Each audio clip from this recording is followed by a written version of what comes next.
Hello दोस्तों,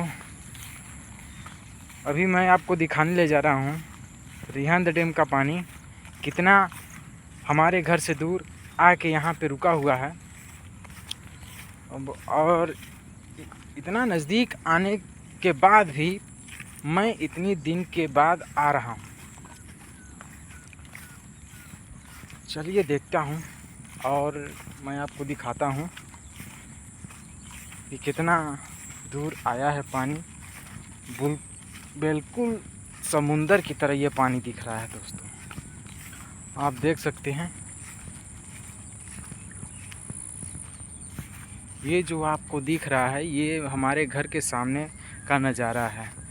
हमारे घर के सामने से बिल्कुल 200 मीटर दूर का ये नज़ारा है। आप देख सकते हैं ये समुंदर जैसा पानी पूरा एकदम भरा हुआ है यहाँ पे।